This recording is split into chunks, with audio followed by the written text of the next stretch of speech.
A'udzubillahi minasyaitonirrajim. Bismillahirrahmanirrahim. Assalamualaikum warahmatullahi wabarakatuh. Alhamdulillahirabbil alamin wassalatu wassalamu ala asyrafil anbiya'i wal mursalin wa ala alihi wa sahbihi ajma'in. Subhanaka la ilma lana illa ma 'allamtana innaka antal alimul hakim wa la haula wa la quwwata illa billahil aliyyil azim. Alhamdulillah, kita bersyukur kepada Allah SWT kerana kita berada di dalam satu bulan yang sangat dirindui oleh semua orang Islam yang beriman. Sebab tu kalau kita lihat dalam permulaan berkenaan dengan Ramadan ini, diceritakan kepada kita bahawa ya ayyuhallazina amanu kutiba alaikumusiyam kama kutiba alal ladzina min qablikum la'allakum tattaqun.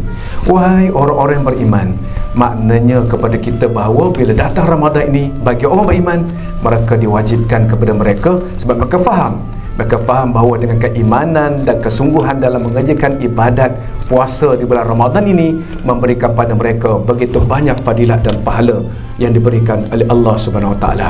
Tetapi pokok persoalan perbincangan kita pada kali ini menceritakan adakah Ramadan sekadar mengejar pahala ataupun mencari pahala. Yang demikian, kita nak bawakan satu hadis Nabi SAW yang diriwayatkan daripada Abu Hurairah. Sesungguhnya Rasulullah SAW bersabda, yang bermaksud Allah SWT berfirman, semua amal anak Adam itu untuk dirinya kecuali puasa. Sesungguhnya puasa itu untukku dan aku yang akan membalasnya. Yakni pahala yang diberikan oleh Allah SWT tidak dikira. Begitu banyak yang diberikan oleh Allah SWT yang dimaksudkan dalam hadis riwayat Al-Bukhari dan Muslim ini.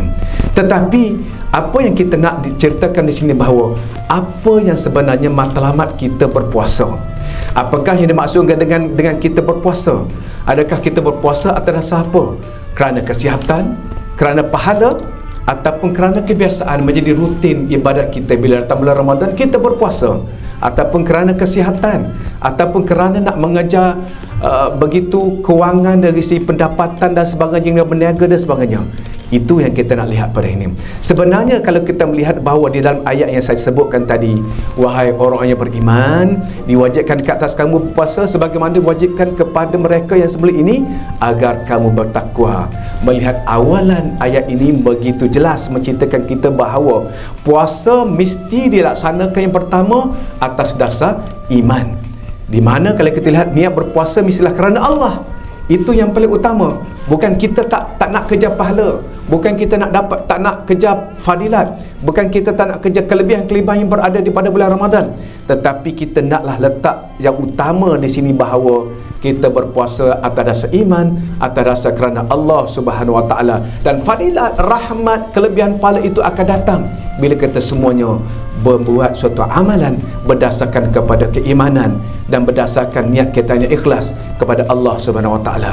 Ada kalanya puasa kita lihat tidak dilaksanakan atas dasar perintah Allah, tetapi lebih didorong bertujuan mengejar hikmah, lebih didorong mengejar rahmat, lebih didorong mengejar pahala, lebih didorong mengejar kepada fadilat-fadilat yang Allah berikan kepada kita. Tak salah semuanya itu, tetapi bila kita buat di permulaan kita atas dasar keimanan, maka benda itu akan datang secara yang kita sebutkan tadi. Hikmahnya akan datang dengan sendirinya, fadilatnya akan datang dengan sendirinya, dan juga dari segi pahalanya insya-Allah sebagaimana yang dijanjikan oleh Allah Subhanahu Wa Taala akan dasar kepada kita.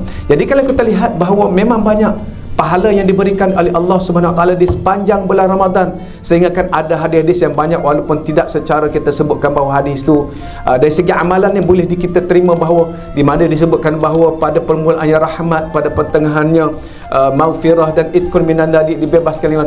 Semua itu merupakan dorongan kepada kita, tetapi kita tak nak berpegang kepada apa yang disebut itu, sebab sebenarnya berdasarkan hadis yang sahih semua itu terkandung pada bulan Ramadan. Sebab bila kita sebutkan bahawa disebutkan bahawa di awalnya rahmah, maka kita akan kejar yang itu saja. Bila disebutkan pertengahannya kita mendapat maghfirah, keampunan daripada Allah, maka akan kejar pada itu saja. Dan akhirnya bila kita sebutkan wabila di akhirnya pembebasan daripada api neraka, kita kena kejar itu saja. Sedangkan di sepanjang bulan Ramadan mengandungi banyak hikmah, mengandungi banyak fadilat, mengandungi banyak pahala, yang itu yang kita nak kejar. Tetapi matlamat awal bila kita sebutkan tadi bahawa bila kita berpuasa kerana beriman, kerana bertakwa kepada Allah SWT, atas dasar kerana Allah SWT, maka benar-benar itu insya-Allah kita akan dapat. Dan kita tahu bahawa dengan kita niat hikmah, dengan kita kata sebut bahawa itu dengan kita niat bahawa kerana Allah SWT, maka proses-proses yang akan kita laluinya dalam sepanjang bulan puasa ini semuanya akan mengangkum dan akan mendapat pahala. Sebab kita sebutkan tadi bahawa dalam hadis yang disebutkan bahawa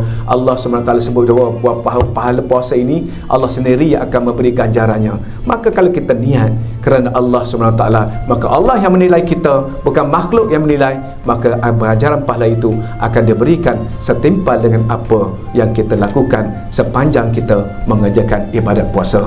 Jadi insya-Allah kita mengejar pahala, tetapi mesti kita niatkan bahawa kerana Allah SWT atas dasar iman. Dan dalam hadis-hadis lain disebutkan banyak, barang siapa mengerjakan ibadat puasa kerana iman dan kesungguhan, maka akan diampunkan oleh Allah SWT.